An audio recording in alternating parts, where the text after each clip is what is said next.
Alright, we are back into ranked. We are going back to 3 matches of video. I can't sustain 5. Ironically, I don't have enough time to do everything required.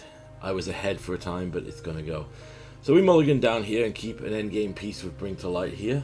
We have all 5 colors, which is the key and important thing here. Core Steel color definitely prevails, so we go for a Maelstrom Pulse to take care of that before they get any value from it. I thought that was a greedy play, but it turns out they had a second cutter, so I'm glad we took out that one before anything went too crazy. Right, since I realized our red and black are on the same land, we can't double spell, so I'm going to use Assassin's Trophy to take out the cutter.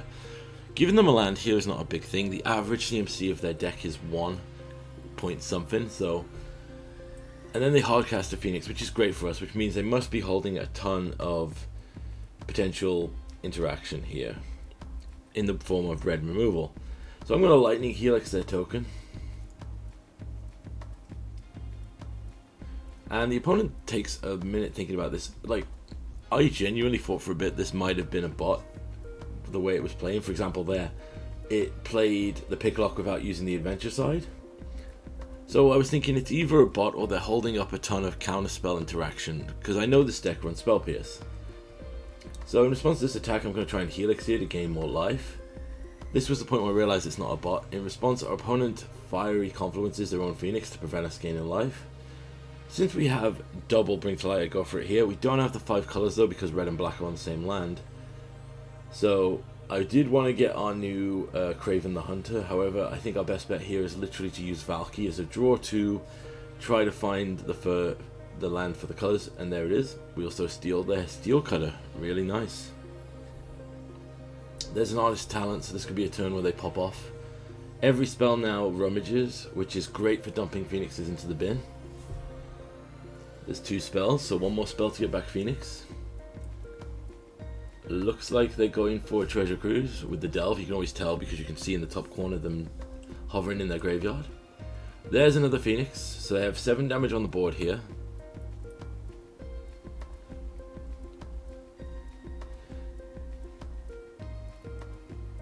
They're checking Tybalt here, and they're doing the maths. They think that double attack with Pheonix and this fairy will mean that we're dead either way here. Now, we're going to plus Tybalt here. I play a red land, and I go for the Bring to Light. As per usual, since we're against an Izzet Pheonix deck, we will go with Niv Mizzet Supreme, because there's not a spell in their deck that can kill this. And we have access to the Lightning Helix. Now, the only way we lose this scenario is if they can get all 4 Pheonixes back. What I mean by that is, well, it's simple. If they have 4 Pheonixes swinging in, our current setup, we have 1 blocker and 1 removal spell, and the Helix will also gain us life. So ultimately, we have 9 life and 2 creatures can be removed from combat. However, if they have all 4 Pheonixes, well, we're in trouble. We see here they're desperately trying to get the last one here, torching the tower on their own fairy. Also, if they don't do this, we are going to end up with a Tybalt Ultimate, which is going to be ridiculous. Right, they keep digging. They are drawing a ton of cards, so they are very close to having all 4 Pheonixes. I don't think they see this line though. I genuinely think they're digging to see if they have anything that will get rid of Niv Mizzet Supreme. Like, you see them constantly hovering over it to be like, does this do it? Does this do it? There's a Consider. As I said before, the only spell they have in their deck, well, it's not even a spell, it's the Channel Land. But, okay, there's a Hall of the Storm Giant, which would come back. So, here's how we can survive. They fully swing out. We declare a block on this. If they have a counter spell, we're dead. So we've got to try and Lightning Helix this Pheonix here. Even if they use one of their red spells to kill it so we don't gain the life, we still go down to 2 here, and we have a Tybalt Ultimate coming. Yeah, there's a Lightning Axe to kill it so we don't gain life, so we are down to 2. Luckily they didn't have Spell Pierce. And now we can Ultimate Tybalt, giving us an insane amount of stuff. So, first things first, I am going to Lightning Helix the Picklock Prankster here. And our opponent concedes because they realize we have access to every spell and their removal and their cantrip, so pretty close. Again, Supreme, the more I'm playing Pioneer, convictedly. Like, the more I'm starting to think that Supreme is the right call in so many matchups. Like, the only exception I would say where it's not the correct call would be the Black Demon deck, because they've started running a lot of Edict effects. Like, I've been running into so much more with Sheoldred's Edict and stuff. But this is a standard meta here. So we're going to take out creatures that die to their red spells to burn them down, and bring in our counter spells and our conditional cantrip, Consular, the Deafening Silence. So this is going to be a bit of a slowdown. They probably have bought in counter magic, so what we're going to do is we're going to hope that they tap out on 2 to play something like an Artist Talent or a thing. They don't, so we still don't have our option here, and so I'm going to play a slow game. So they Picklock Prankster, get back and opt. I want them to tap out to go for something here. So they play a Picklock and Prax back. I'm going to shock in and play the Deafening Silence, because if they have a counter spell, it's probably going to be, based on the first match, the Spell Pierce. So I wanted the 2 mana available for that, which is fine. We do desperately, though, need to draw a blue or white source to activate these counter spells. Normal Lies goes down the longer we are in the game. However, Veto is a good hard counter. This Deafening Silence does effectively cripple their deck, so the best thing we can do here is I ultimately look at this and think, yeah, I've got to run out this Ancient Cornucopia, and it does survive, so they opt in the end step.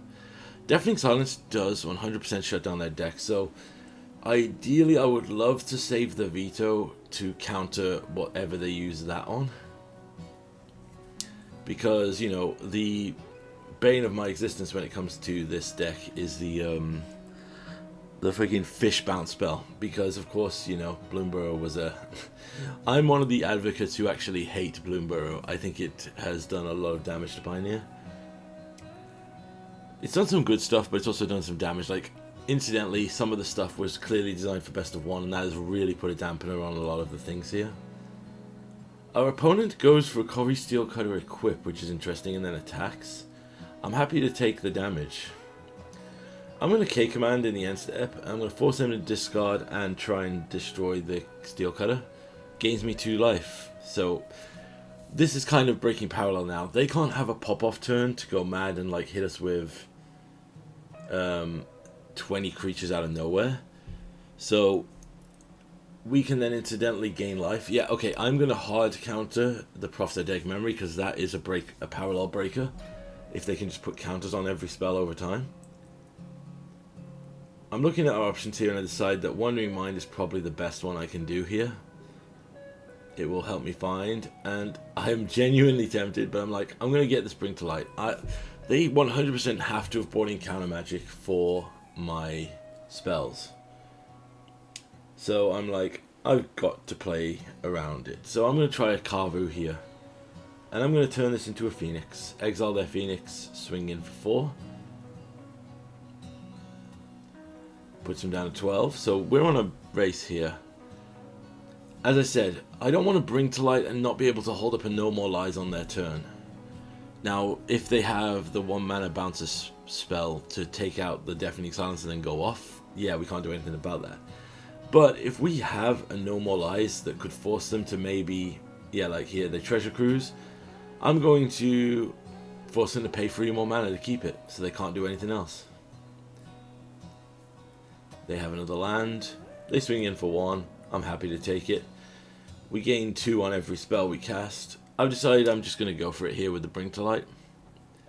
Yep, figured they bought in the counter, but we got rid of that, so puts them down at 8 now. And we are unironically killing them with their own Pheonix.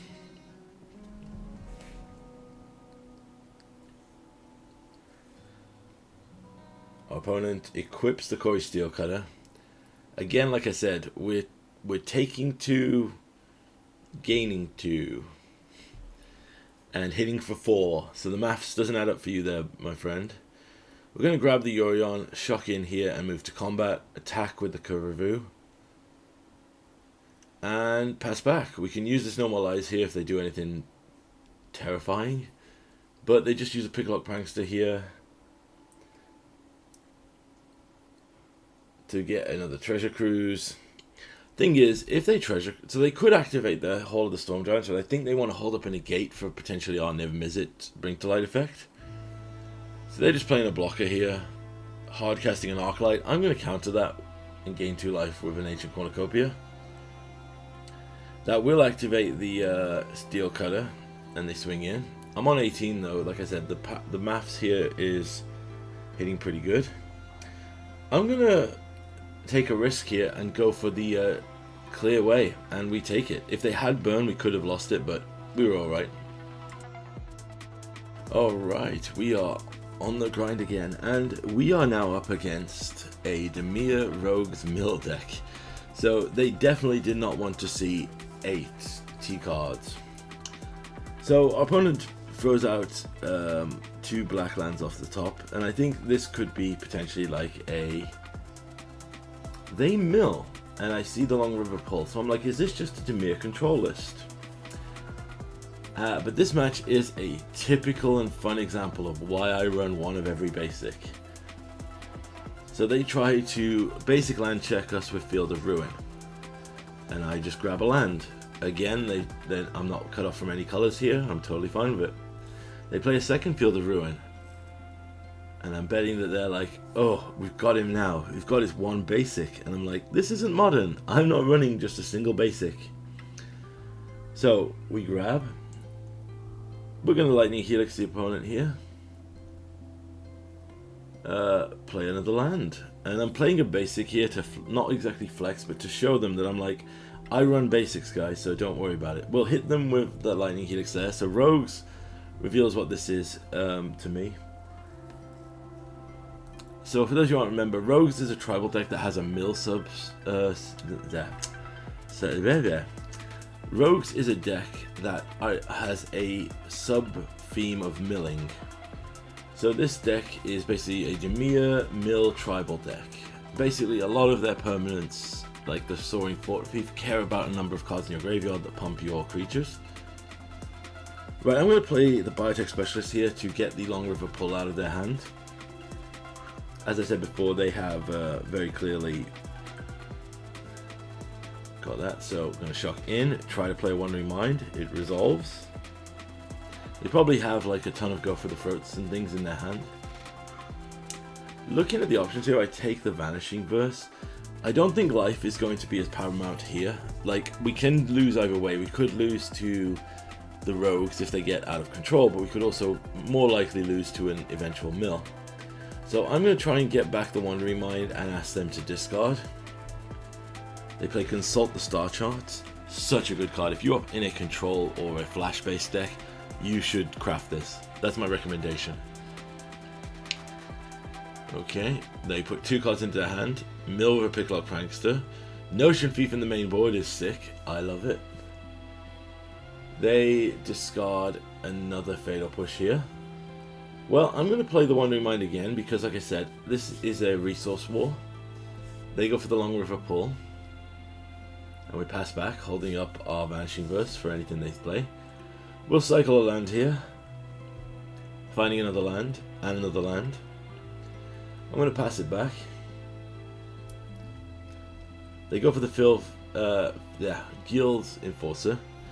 So the cards to look out for in Rouges, there's the Guild Leaf Enforcer, there's the Roaring Sky Thief, and they also run Drown in the Loch, which is one of my personal favourite Dimir spells, which counters based on the number of cards in graveyard.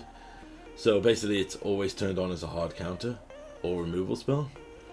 I'm going to try for the Yorion here. They 3 steps ahead. Flash in a Fairy Mastermind. Interesting. Hits us down to 15. I'm going to play this Ancient Cornucopia. So they do have something, but it could be just something else. Let's see what they do. They draw off the Fairy Mastermind to draw a card and give us a card. I'm going to play a land here, and you'll see me start checking my graveyard here because I'm counting how many lands I've drawn. And then I finally get a Bring to Light. Now the odds are I'm sure they must have a counterspell here. Now this, unironically, is a reload matchup. So we try and resolve this.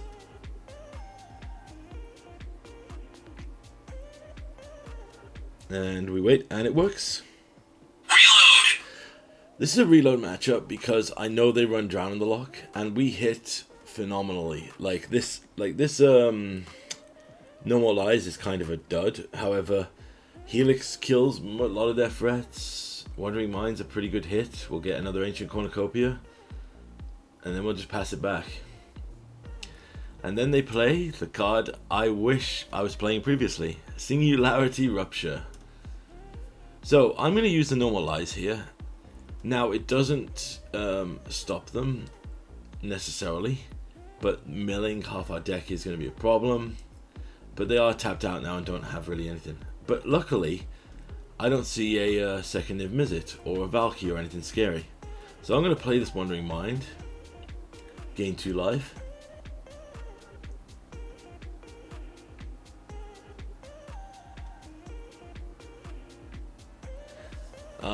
Our opponent, I don't know what they were thinking. Were they like, oh, well, we milled half his deck, he should concede now? And I'm like, I ain't conceding. I have a sub plan that I'm going to use here. So I'm looking at graveyards and I'm thinking to myself, oh, it'd be kind of cool if I like Cavero'd and grab something cool. But I look at the board and I'm like, ironically, I want a Valky. Because if I can ultimate Valky with a half my graveyard in the deck, it'll be amazing. Plus, I'm not sure how much stuff they run that can kill a Planeswalker, because I know Drown in the Loch only hits creatures. Oh yeah, and we hit a Drown in the Loch with the sexy, full extended special guest art. There's a Soaring Fort Thief. We'll Lightning Helix that so they don't have anything that can attack Tybalt.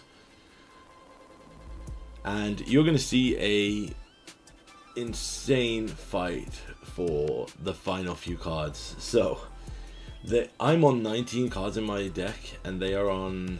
What are they on, actually?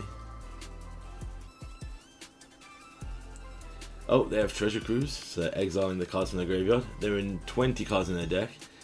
But I'm actually going to counter that with the Drown in the Loch,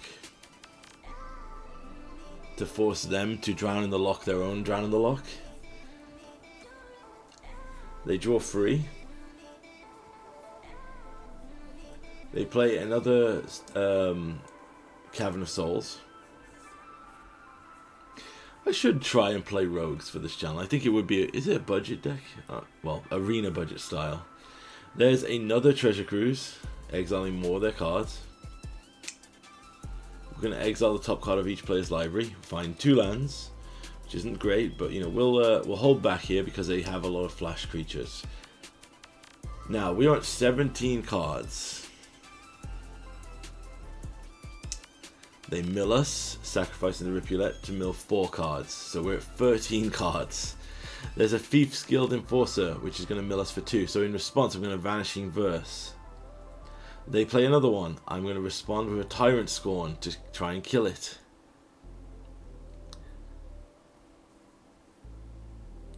They respond for Drown in the Loch, so I'm going to Assassin's Trophy it. Because if they get both of these on the field and flash in a few more Thieves, we're in trouble. They mill themselves to find a Fairy Mastermind.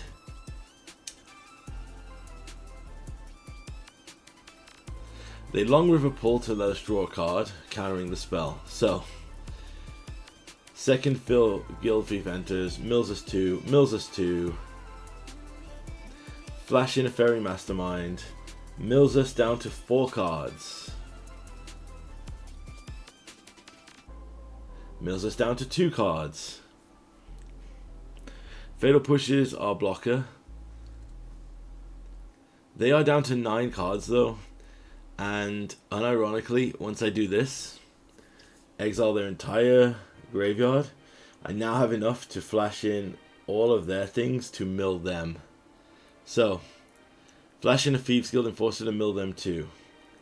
And then you see me struggling with how many? Flash in a Soaring Fort Thief to mill them too, and the opponent concedes. Now I paused the recording here because I didn't want to... Okay, so second part, I restarted the recording because I didn't want to lose the 2 matches because that was a long game and I was buckling down for a really long match.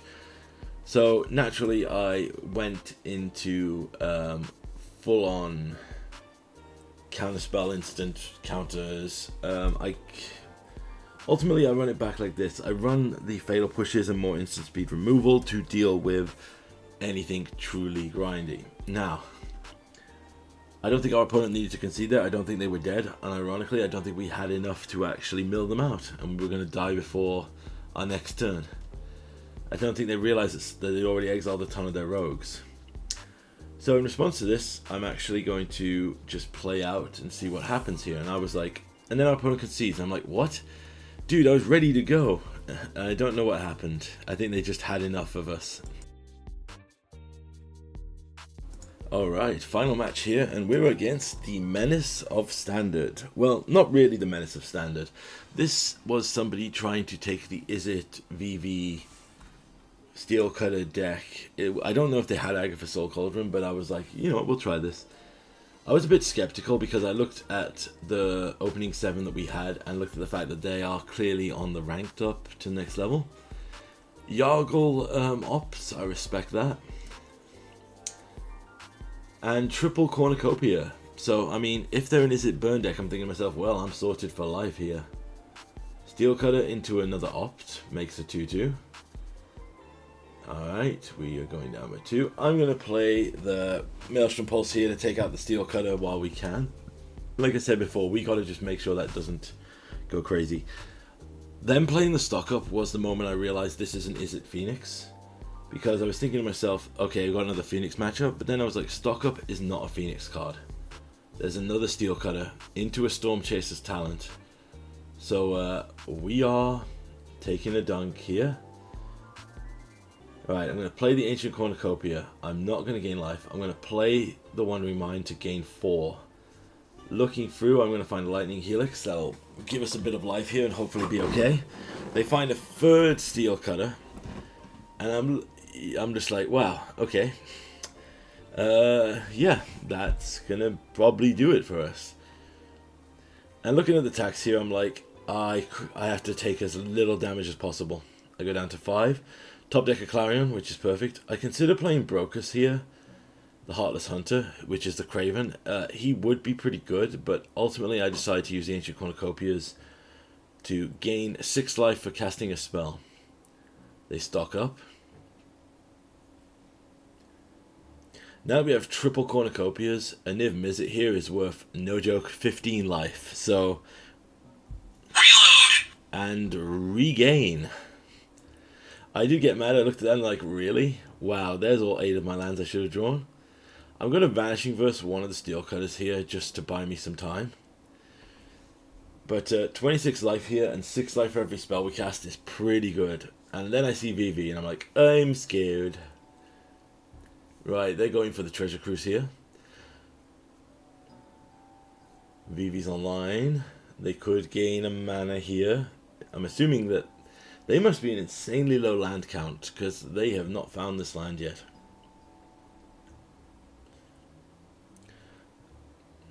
I always get scared when VV's on the board and someone slows down because I'm like, oh, I could just be dead. Right, they don't attack in. We get a double Bring to Light here, so I'm going to use the Bring to Light here.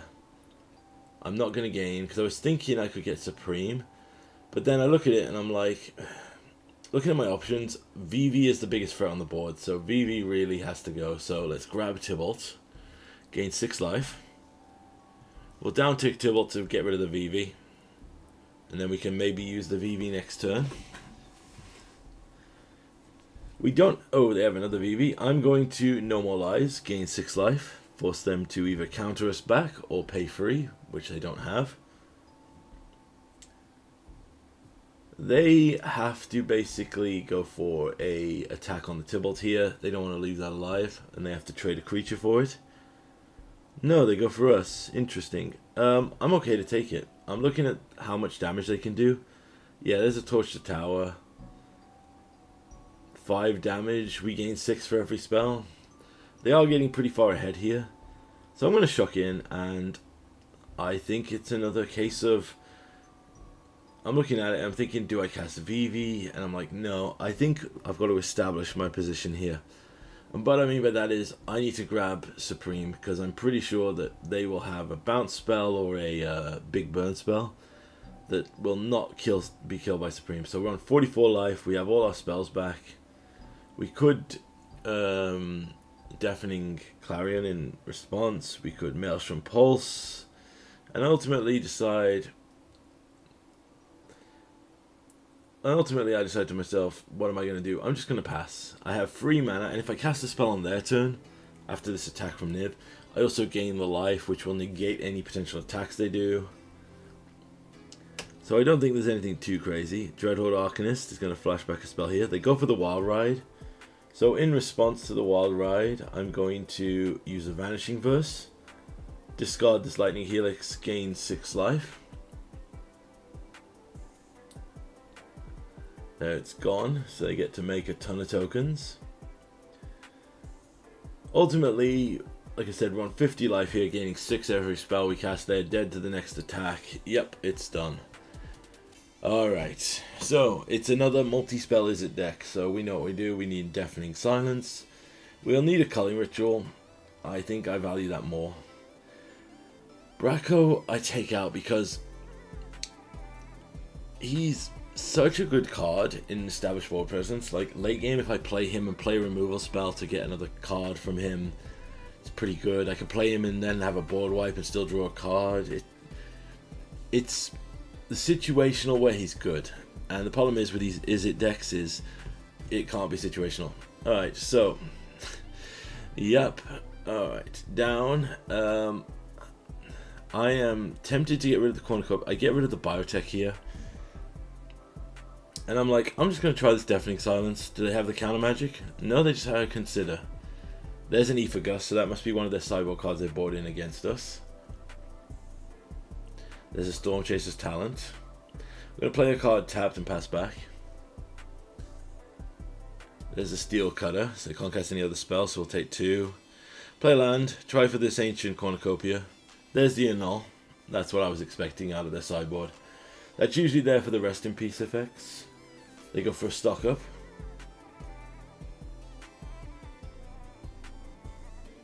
Grab 2 cards. Play a land on red, so we know we're good here. Let's play the Ancient Cornucopia. There's a VV. There's a Consider.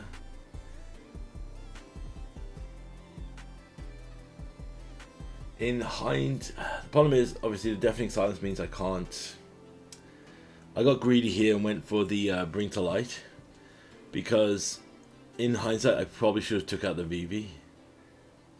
And I'm going to go for a reload here. Reload! Finds us a great board that could deal with a lot of the stuff, so we're going to pass it back. Fortunately, they had Into the Flood more, and they're going to untap with a VV, and I'm afraid this one is literally over. So I'm going to get rid of the Clarion and the Knight.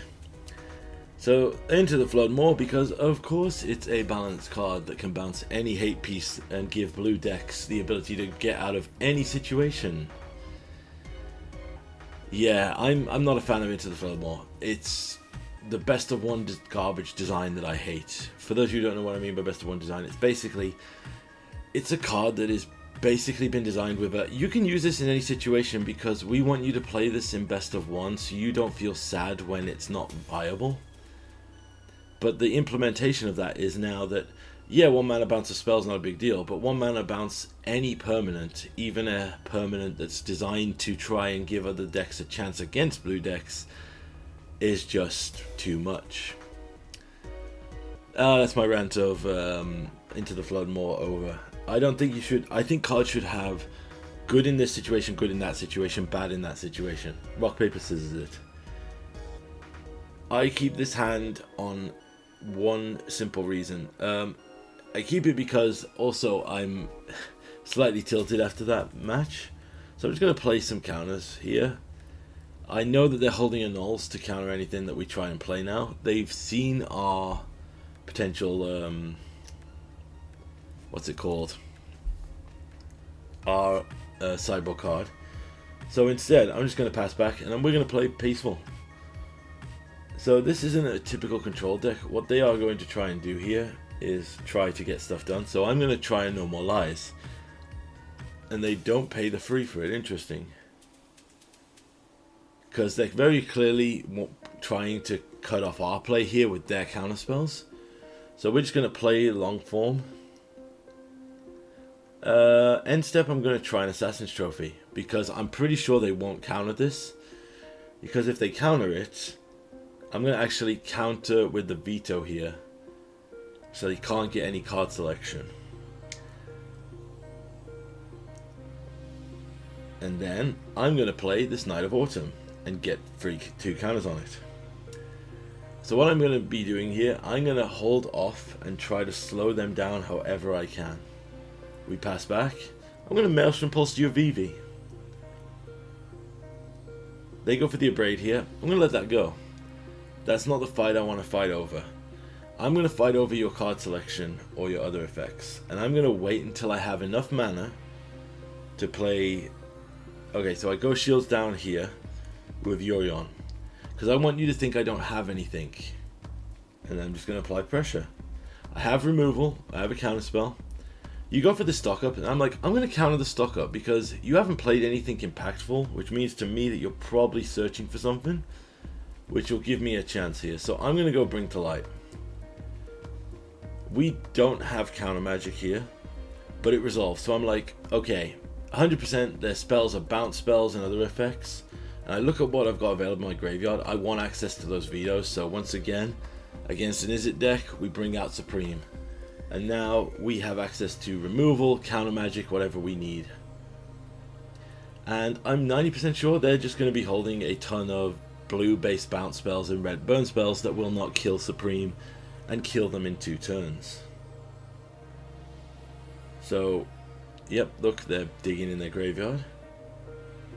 I also suspect that they're probably holding a ton of annuls and ways to bounce our Deafening Silence if they want to use it.